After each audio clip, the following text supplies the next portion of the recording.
BBC Nepali सेवाको साँझ पखबाट विष्णु पोखरेलको नमस्कार।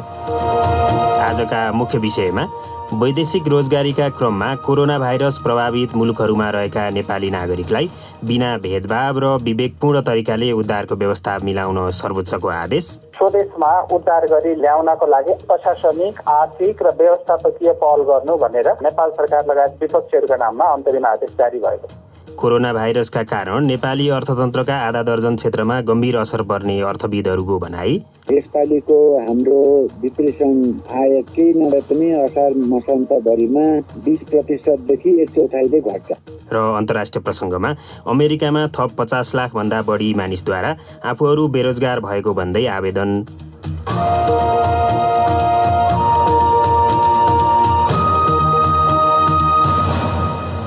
तर सुरुमा आजका प्रमुख विश्व समाचार। सञ्जीव गिरीबाट समाचार सुन्नुहोस्। कोरोना भाइरसको विश्वव्यापी महामारीसँग जुझिरहेको अमेरिकामा बेरोजगारी दर बढेको छ। त्यहाँ थप 50 लाखभन्दा बढीले रोजगारी गुमाएको बताइएको छ। पछिल्लो 1 महिनामा त्यहाँ 2 करोड 20 लाख मानिस बेरोजगार भएका छन्। बेरोजगारीको सङ्ख्यामा देखिएको वृद्धिले अमेरिकाका कैयौँ स्थानमा गरिएका लकडाउन अन्त गर्न माग बढाउने सम्भावना देखिएको छ। अमेरिकी राष्ट्रपति डोनाल्ड ट्रम्पले आफू अर्थतन्त्रलाई चलायमान बनाउन इच्छुक रहेको बताएका छन् र त्यसबारे घोषणा अबको केही समयमा हुन सक्ने बताइएको छ। तर विभिन्न राज्यका गभर्नरहरूले भने हाल जारी प्रतिबन्धात्मक व्यवस्था हटाइनु असामयिक हुने हुन सक्ने बताएका छन्। कोरोना भाइरसको संक्रमण फैलिन सुरु गरेसँगै प्रधानमन्त्री सिन्जो आबेले जापानमा आपतकालीन अवस्थाको घोषणा गरेका छन्। जापानमा प्रतिदिन करिब 500 नयाँ संक्रमणका घटना पुष्टि भइरहेको बताइएको छ। बेरोजगारीको दर बढेसँगै जापानी नागरिकहरूलाई राहत स्वरूप एकमुष्ट भुक्तानी दिइने सम्भावना रहेको बताइएको छ। युरोपेली आयोगकी प्रमुख उर्जुला फोन देर लायनले कोरोना भाइरसको महामारीको प्रारम्भिक अवस्थामा पर्याप्त सहयोग गर्न नसकेको भन्दै युरोपले इटलीसँग माफी माग्नुपर्ने बताएकी छिन्। इटली उक्त संक्रमणको प्रकोपबाट गम्भीर रूपमा प्रभावित हुने पहिलो युरोपेली राष्ट्र हो। मृत्यु हुनेहरूको संख्याका हिसाबले इटली अमेरिकापछि दोस्रो स्थानमा छ। विश्व स्वास्थ्य सङ्गठनको युरोप क्षेत्रका निर्देशकले उक्त महादेश अझै पनि कोरोना भाइरस संक्रमणको बीचमा रहेको चेतावनी दिँदै आगामी केही हप्ता निकै महत्त्वपूर्ण रहेको बताएका छन्। डाक्टर हान्स क्लुगका अनुसार युरोपमा संक्रमितहरूको संख्या 10 दिनमा दोब्बर वृद्धि भएको छ र करिब 10 लाखको हाराहारीमा पुगेको छ, जुन संक्रमितहरूको विश्वव्यापी संख्याको आधा हो। कोरोना भाइरसको संक्रमण रोकथाम तथा नियन्त्रणका लागि लागू गरिएका प्रतिबन्धात्मक व्यवस्था केही खुकुलो बनाउन सकिने चरणमा युरोप प्रवेश गर्दै भए पनि सबै कुरा सामान्य हुन भने समय लाग्ने उनको भनाइ छ। पछिल्ला केही तथ्याङ्कहरूले आशावादी हुने ठाउँ दिएको भन्दै डाक्टर हान्स भन्छन्, स्पेन, इटली, जर्मनी, फ्रान्स र स्विजरल्यान्डमा पछिल्ला केही हप्ताहरूमा मृत्यु हुनेहरूको संख्यामा देखिएको कमीले आशाको सङ्केत दिएको छ। विश्व स्वास्थ्य सङ्गठनको युरोप क्षेत्रका निर्देशक डाक्टर हान्स क्लुगको भनाई।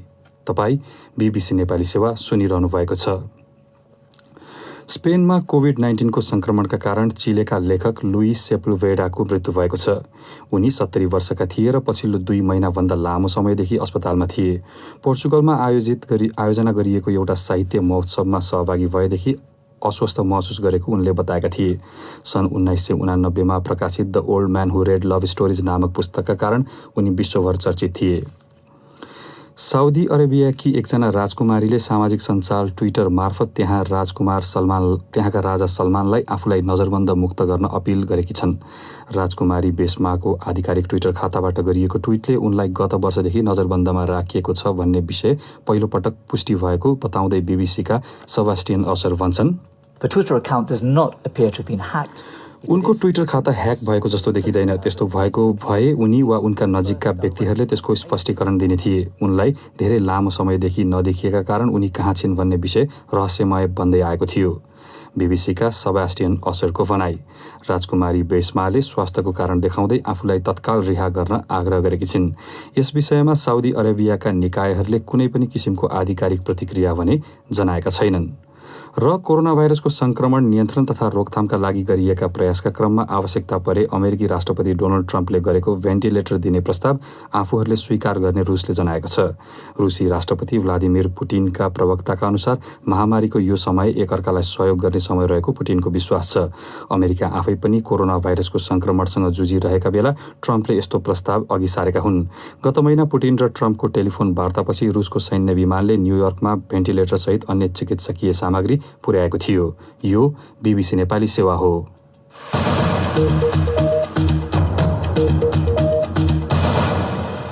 साँझपखमा पुनः स्वागत छ।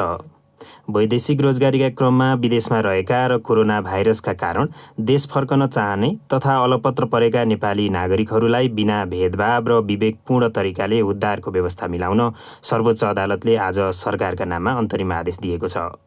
वैदेशिक रोजगारीका लागि विभिन्न देशमा रहेका नेपाली नागरिकले उद्धारको माग गरिरहेका तथा नेपाल भारत सीमामा आइपुगेका थुप्रै नागरिकहरू भारततर्फ नै क्वारेन्टिनमा राखिएका बेला सर्वोच्चको यस्तो आदेश आएको हो। सुनौ एक रिपोर्ट। अदालतले वैदेशिक रोजगारीमा रहेका नेपाली नागरिकहरूलाई विश्व स्वास्थ्य सङ्गठनको मापदण्ड अनुसार व्यवस्थित रूपमा घर फर्कन पाउने व्यवस्था मिलाउन आदेश दिएको हो। न्यायाधीश सपना मल्ल प्रधानको एकल इजलासले दिएको उक्त आदेशमा सरकारले तत्काल केही नगर्दा वैदेशिक रोजगारीमा रहेका नेपाली नागरिकको मानसिक शारीरिक स्वास्थ्य तथा जीवन मात्र जोखिममा नरही आश्रित परिवारको समेत जीवन जोखिममा पर्ने उल्लेख छ। उक्त आदेशबारे सर्वोच्च अदालतका प्रवक्ता भद्रकाली पोखरेलले भने, वैदेशिक रोजगारको क्रममा विदेशमा रहेका नेपाली नागरिकहरूको जीवन र स्वास्थ्य रक्षाको विषयवस्तुहरू उठाएर परेको निवेदनमा सर्वोच्च अदालतको एकल इजलासबाट नेपालको संविधानको धारा 16, धारा 18 एवं वैदेशिक रोजगार ऐन 2064 को तथा 75 लगायतका कानुनी व्यवस्थाहरूको आधारमा कोरोना महामारी फैलिएका मुलुकहरूमा वैदेशिक रोजगारीमा रहेका नेपाली नागरिकहरूको वर्तमानको अवस्था के कस्तो रहेको छ, सम्बन्धित देश दूतावास वा श्रम सहकारी मार्फत स्वास्थ्य स्थितिको प्रतिवेदन तत्काल तयार गर्न लगाउने र सो समेतका आधारमा यो WHO को मापदण्ड समेतका आधारमा वैदेशिक रोजगारमा रहेका नेपाली नागरिकहरूलाई भेदभाव बिना परराष्ट्र मन्त्रालय मार्फत कूटनीतिक सञ्चार र समन्वय गरी स्वदेशमा उद्धार गरी ल्याउनको लागि प्रशासनिक, आर्थिक र व्यवस्थापकीय पहल गर्नु भनेर नेपाल सरकार लगायत विपक्षीहरूका नाममा अन्तरिम आदेश जारी भएको। वैदेशिक रोजगारीका लागि भारत गएका सयौं नेपाली नागरिकहरूलाई नेपाल भारत सीमा क्षेत्रमा आइपुगेपछि पनि स्वदेश आउन नदिएपछि सरकारको आलोचना भइरहेको छ। विभिन्न देशहरूमा रोजगारीका लागि गएका नेपाली नागरिकहरूले पनि उद्धार गरिदिन सरकारलाई आग्रह गरिरहेका छन्। वैदेशिक रोजगारीमा रहेका नेपाली नागरिकहरूको सुरक्षा र स्वास्थ्यको प्रत्याभूति गर्न सर्वोच्च अदालतले आदेश दिएकै बेला राष्ट्रिय मानवाधिकार आयोगले चाहिँ देशभित्रै श्रमिक वर्गका मानिसहरूको बिचल्ली भएको भन्दै सरकारको ध्यानाकर्षण गराएको छ। आयोगले विभिन्न स्थानमा नेपाली नागरिकहरू अलपत्र परेको तथा सङ्घ, प्रदेश र स्थानीय सरकारबीच समन्वय अभाव देखिएको जनाउँदै तत्काल नागरिकहरूको आधारभूत मानवाधिकारको रक्षा गर्न आग्रह गरेको छ। अब अर्को विषय। कोरोना भाइरस महामारी र त्यसकै कारण लगाइएको लकडाउनले आर्थिक गतिविधि ठप्प पारेपछि नेपालका कम्तीमा आधा दर्जन क्षेत्रमा गम्भीर असर पर्न सक्ने अर्थविदहरूले चेतावनी दिएका छन्। विप्रेषण, वैदेशिक रोजगारी, पर्यटन, साना तथा मझौला व्यवसाय एवं वित्तीय क्षेत्र सबैभन्दा धेरै मारमा पर्ने अनि कृषि क्षेत्रमा समेत केही प्रभाव पर्ने उनीहरूको भनाइ छ। यसअघि अर्थमन्त्रीले तत्काल गरिएका आकलनले नेपालमा 2 खर्ब रुपियाँको नोक्सानी हुने देखिएको बताएका थिए। सुनौ सञ्जय ढकालको रिपोर्ट। नेपालको हकमा सबभन्दा टड्कारो प्रभाव विप्रेषण आय र वैदेशिक रोजगारीमा परेको देखिएको छ। अघिल्लो आर्थिक वर्ष विदेशमा रोजगारी गरिरहेका लाखौं नेपालीहरूले कमाएर घर पठाएको विप्रेषण आम्दानी 8 खर्ब 79 अर्ब रुपियाँ थियो। तर अब त्यो उल्लेखनीय रूपमा घट्ने अर्थविदहरू बताउँछन्। एकजना अर्थविद केशव आचार्य, यसपालिको हाम्रो विप्रेषण आय केही नभए पनि असार मसान्तभरिमा 20% देखि 1/4 घट्छ। भनेको 8 खर्बको 2 खर्ब हो। एकातिर त्यहाँ रहेका कामदारहरूको तलब ज्याला घट्न सक्छ, अर्कोतिर ती देशमै आर्थिक मन्दी भए रोजगारी नै धरापमा पर्न सक्छ। तर पूर्व अर्थ सचिव रामेश्वर खनाल भने यसमा थोरै आशाका किरण पनि देख्छन्। क्राइसिसको बेलामा झन् बढी चाहिने जबमा नेपालीहरू छन्। चलेको बेलामा 2वटा सेक्युरिटी गार्डले पुग्छ भने विदेश बन्द भएको बेलामा 10वटा सेक्युरिटी गार्ड चाहिन्छ। Security guard, housekeeping, farming activity, अनि त्यसपछि गएर क्लिनिङ एक्टिभिटी अनि डेलिभरी बोय, त्यही भएर त्यस्तो ठुलो सब नआउनु लागि जस्तो लाग्छ। त्यो कुरो के हो भन्दाखेरि जुन किसिमको हार्डसिप अहिले उनीहरूले भोगे त्यस कारणले नेपाली सुरक्षित फर्काउने चाहने प्रवृत्ति पर्छ कि। अर्को अत्यन्त मारमा परेको क्षेत्र पर्यटन हो। एक त जीवन र जीविका नै खतरामा परेपछि बाहिर डुल्न निस्कन सक्नेको संख्या लामै समयसम्म कम रहने देखिन्छ भने अर्कोतिर चाहना नै भए पनि लकडाउन र सामाजिक दूरीको यो जमानामा मानिसहरू घुमफिरमा उत्सुक हुने छैनन्। यसले ब्याङ्क वित्तीय संस्थालाई पनि असर गर्ने पूर्व सचिव खनाल बताउँछन्। टुरिज्मको लसको कारणले ब्याङ्क तथा वित्तीय संस्थाको स्टेबिलिटीलाई पनि असर पार्ने हो। तिनीहरूको लेन्डिङ पावर घट्ने बित्तिकै फेरि अरू सेक्टरमा अलिकति सरकार नै हो। कुनै पनि देशको अर्थतन्त्रको निम्ति एसएमई भनिने साना तथा मझौला व्यवसायी मेरुदण्ड नै हुने गर्छन्। ससाना उद्योग तथा व्यापार व्यवसायमा लागेका चिया पसलेदेखि लिएर रेस्टुरेन्ट व्यवसायी अनि मोमो पसलेदेखि लिएर किराना व्यापारी सबै यसैमा पर्छन्। यिनलाई पर्ने असरबारे अर्थविद डाक्टर विश्वम्भर प्याकुरेल भन्छन्, 17 लाख चान्सन् त उनीहरूले रोजगारी गरेको थियो होइन। अब यिनीहरूलाई हामीले रेस्क्यु गर्ने प्याकेजहरू पनि ल्याउन सकेनन् भने बहुत खतरनाक स्थिति आउँछ। खास गरी यी अनि निर्माणका क्षेत्रमा निर्भर 10,000 दैनिक ज्यालादारी मजदुर तत्कालको निम्ति अत्यधिक जोखिममा परिसकेका छन्। अहिले हरेक किसिमका व्यापार ठप्प प्राय छन्। अत्यावश्यक भनिएका सामग्रीको आयात तथा ढुवानीमा त समस्या देखिएको छ भने अरूको त कुरै छाडौँ। महामारी र लकडाउनको असर कृषिमा नपर्ने कुरै छैन, तर यो क्षेत्रमा भने प्रभाव अलि कम पर्ला कि भन्ने आश कतिपय अर्थविदको छ। सामाजिक दूरी कायम गर्नुपर्ने स्थिति अनि श्रमिकको अभावले कृषि उत्पादनमा प्रभाव परिरहेको छ। आपूर्ति प्रणाली अस्तव्यस्त छ।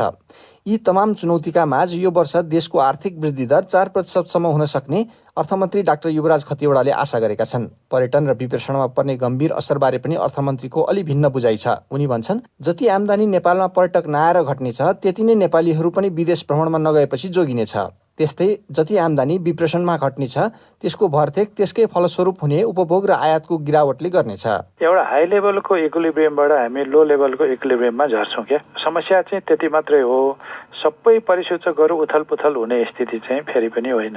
अति विपन्न राष्ट्रहरूको श्रेणीबाट केही वर्षमै माथि उक्लने नेपालको लक्ष्यमा पनि वर्तमान सङ्कटको कालो छाया परेको छ। तर अर्थमन्त्री खतिवड़ा यसमा पनि धेरै चिन्ता लिन नहुने बताउँछन्। उनी भन्छन्, एउटा उच्च आर्थिक वृद्धिको बाटोमा जाँदै थियौँ, सट्ट एउटा झड्का लाग्यो, तर फेरि त्यसबाट अर्को वर्ष रिकभर हुन्छ, उच्च आर्थिक वृद्धि हुन्छ, हामी त उठिहाल्छौँ। महामारीबाट उत्पन्न अवस्थाबाट छोटो समयमा पार पाइयो भने त सायद अर्थमन्त्रीले भने चाहिँ देश फेरि उठ्ला, तर कठिनाई लम्बिँदै गयो भने के होला भनेर चाहिँ अहिले नै अनुमान गर्न गाह्रो छ।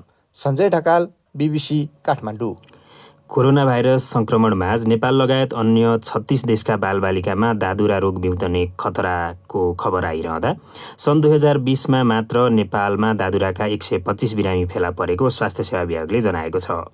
नेपालमा जारी लकडाउनका कारण दादुरासहित अन्य रोग विरुद्ध लगाउनुपर्ने नियमित खोप समेत प्रभावित भएका हुँदा विभिन्न रोगका बिरामी अझ बढ्न सक्ने जनस्वास्थ्य विज्ञहरूले चिन्ता व्यक्त गरेका छन्।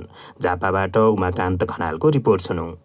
विश्वव्यापी कोरोना भाइरस संक्रमणको महामारीका माझ नेपाल लगायत अन्य 36 देशका बालबालिकामा हुने दादुरा रोग बिउतिने खतराको खबर आइरहँदा सन् 2020मा मात्र नेपालमा दादुराका 125 बिरामी फेला परेको स्वास्थ्य सेवा विभागका बाल स्वास्थ्य तथा खोप शाखाका प्रमुख डाक्टर झलक गौतमले बताए। हिजो पनि दादुराको खोप पाएनन्। अब त्यस्तो ठाउँमा अहिले पनि हामीले यो छुट्यो भनेदेखि आउटब्रेक हुने चान्स हुन्छ। अब 20मा करिब अहिलेसम्मको 20को हेर्ने हो भने 125वटा केस आइसक्यो। गौतमका अनुसार गत फागुन चैत महिनामा करिब 30 लाख बालबालिकामा दादुरा रुबेला खोप लगाउने भनिएकोमा चैत 10 गतेपछि अभियान रोकिँदा करिब 10 लाख बालबालिकाले उक्त खोप लगाउन पाएनन्। त्यसपछि देशभर गरिएको बन्दाबन्दीले खोप कार्यक्रम नै प्रभावित भएको गौतमले बताए। सेवाग्राही नगइसकेपछि स्वास्थ्य कर्मीले पनि तयारी भएर नबस्ने भए, यातायात पनि नचल्ने भयो। अहिले भ्याक्सिन ढुवानी आदि गर्नको लागि पनि अहिले यो नियमित खोप सेवा पनि डिस्टर्ब छ।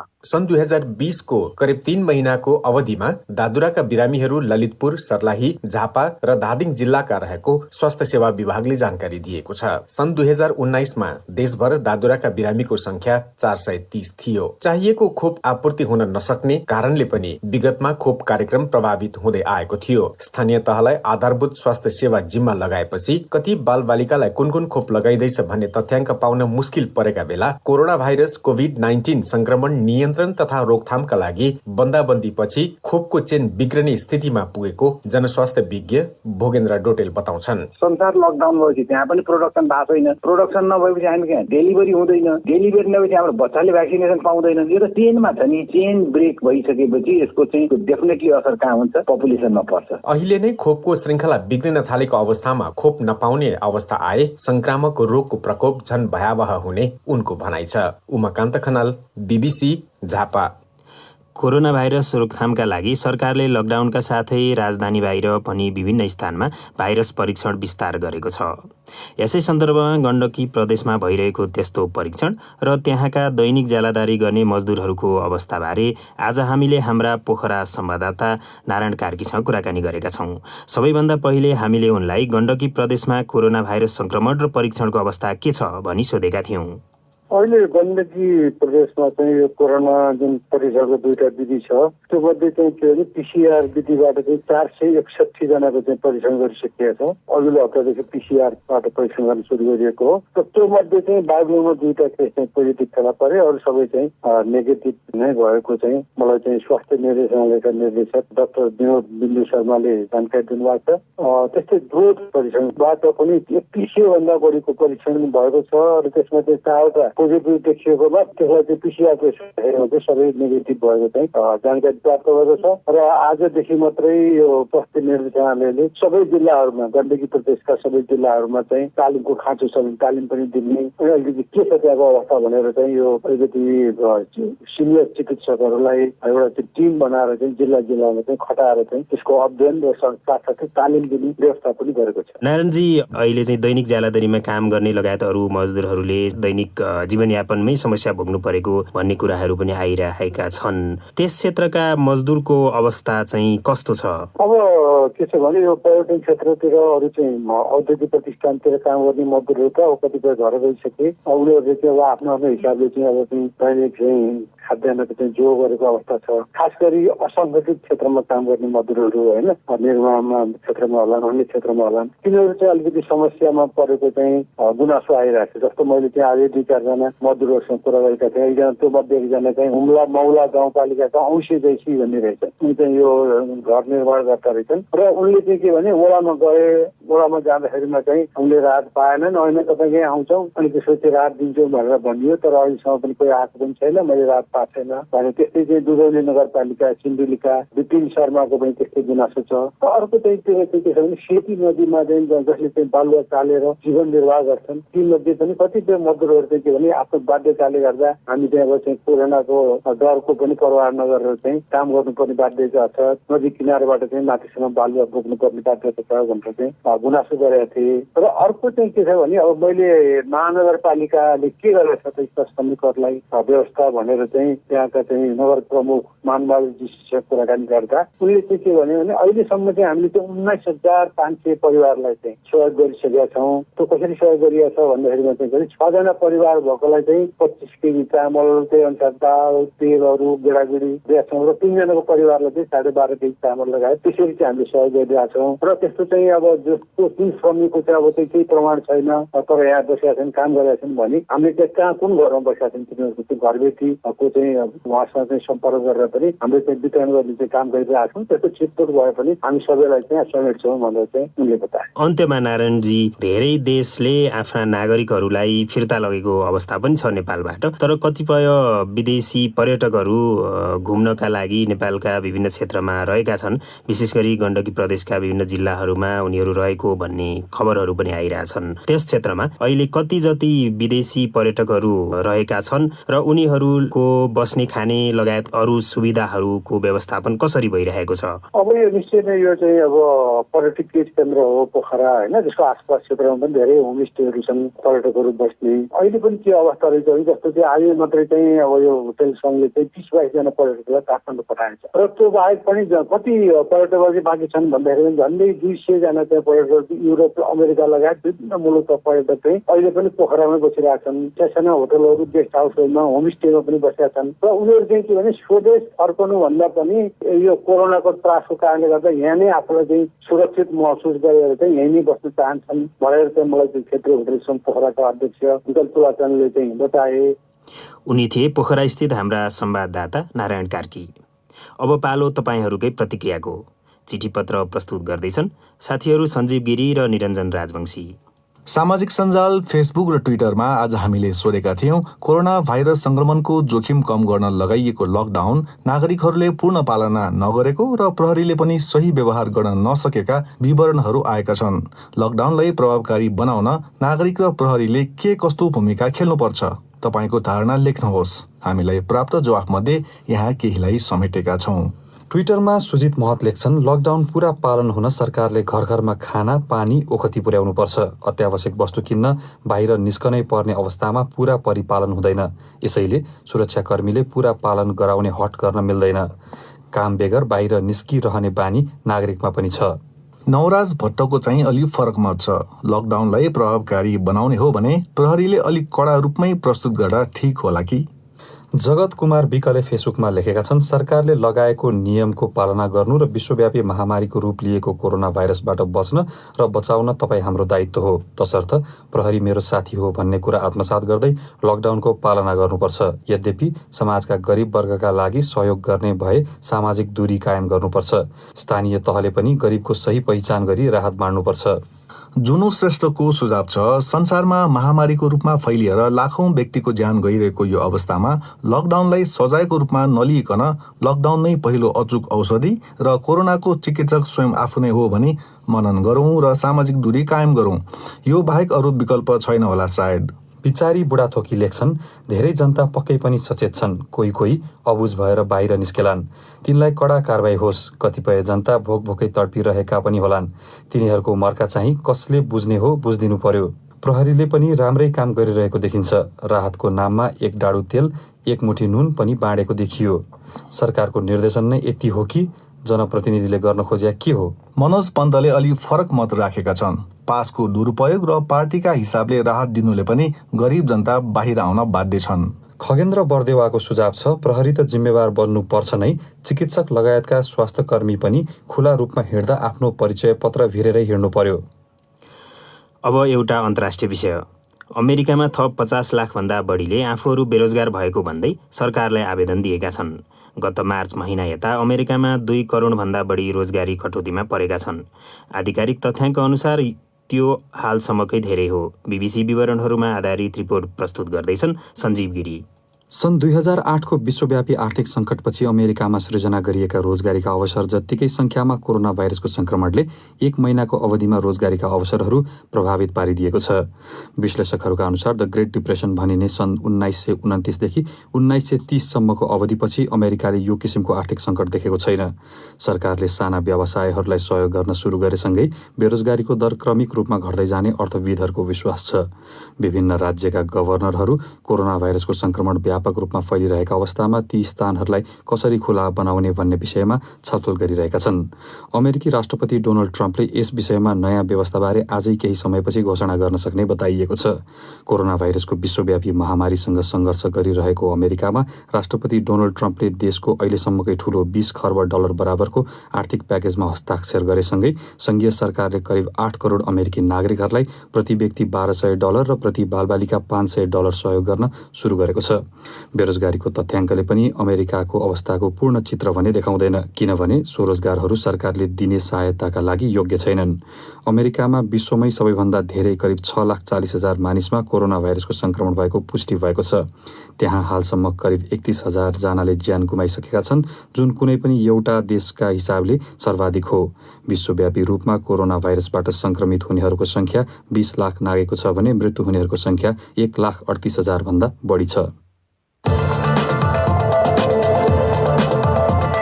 कोरोना भाइरसका कारण थलिएको पर्यटन क्षेत्रलाई कसरी उकास्न सकिएला? रोजगारको पनि सुरक्षा गर्नु पर्यो। पोखराको पर्यटनमा मात्रै 25,000 प्रत्यक्ष रोजगारी छ। प्रत्यक्ष गर्दाखेरि 50,000 जति पुग्छ के। अहिले तत्कालै सर्भाइभल पोलिसी ल्याउनुपर्छ जस्तो मलाई लाग्छ। गण्डकी प्रदेश अब देशको पर्यटनको राजधानी पनि हो। यहाँको पर्यटन व्यवसायको संरक्षण गर्ने, उनीहरूको यो समस्यालाई समाधान गर्नका लागि हामी लाग्ने कुरा चाहिँ सरकारको पहिलो प्राथमिकतामा रहन्छ। गण्डकी प्रदेशका उद्योग, पर्यटन, वन तथा वातावरण मन्त्री विकास लम्साल र पर्यटन व्यवसायी टिकाराम सापकोटासँगको यो छलफल भोलिको बीबीसी बहसमा सुन्ने प्रयास गर्नुहोला।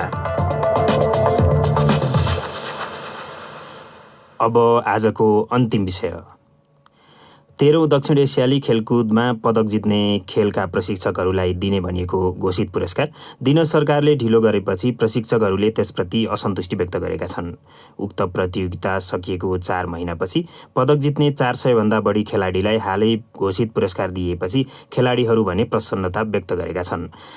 प्रशिक्षक र खेल सङ्घलाई भने उनीहरूको नाममा रहेको सरकारी पेस्की फर्स्योट भएपछि मात्र पुरस्कार दिने खेलकुद मन्त्रालयले जनाएको छ। थप विवरण हाम्रा खेल संवाददाता निरञ्जन राजवंशीबाट। 51 स्वर्ण, 60 रजत र 96 काँसी जित्ने 435 खेलाडीहरूलाई घोषणा गरेको पुरस्कार बापत कुल 19 करोड 53 लाख रुपियाँ सरकारले हिजो बुधबार उनीहरूको ब्याङ्क खातामा जम्मा गरिदिएको हो। नेपाली खेलकुदमा अहिलेसम्मकै सबैभन्दा ठूलो पुरस्कारको घोषणा गर्दा वाहवाही पाएको केपी ओली नेतृत्वको सरकारले प्रतियोगिता सकिएको 4 महिना बितिसक्दा पनि पुरस्कार उपलब्ध नगराउँदा आलोचना सुरु भइसकेको थियो।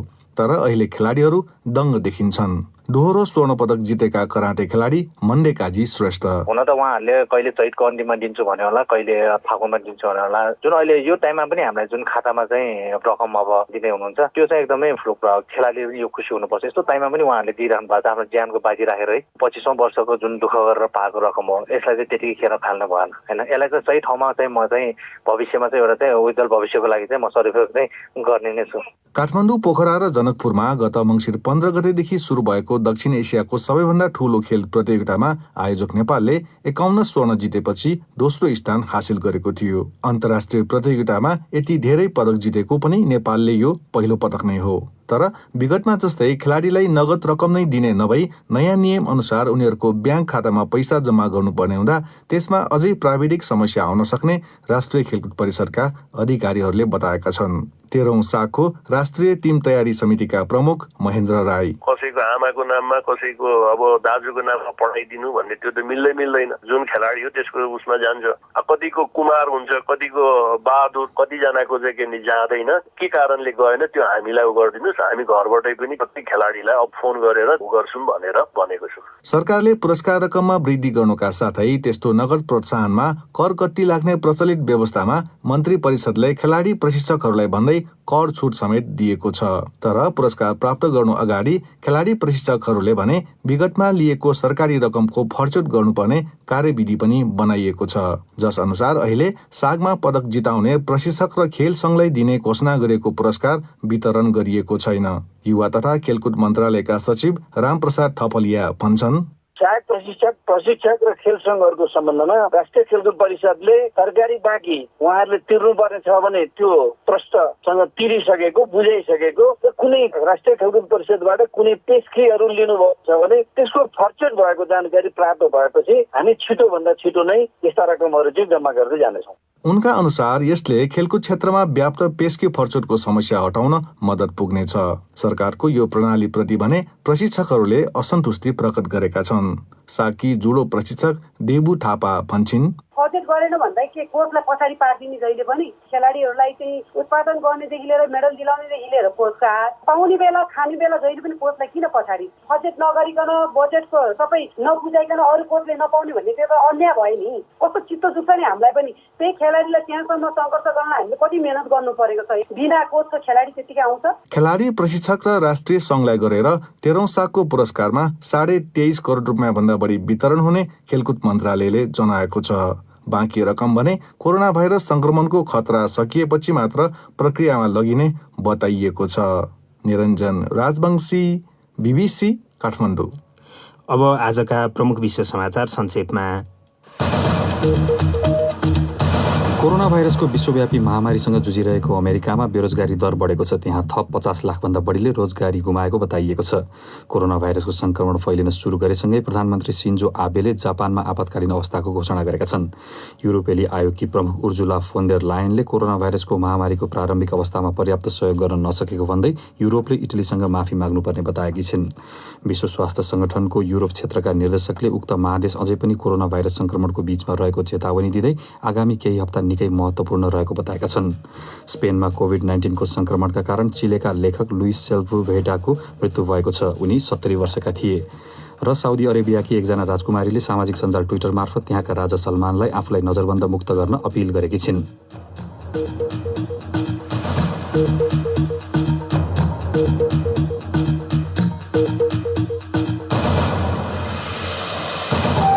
हस्त BBC नेपाली सेवाको साँझ पख यही समाप्त हुन्छ।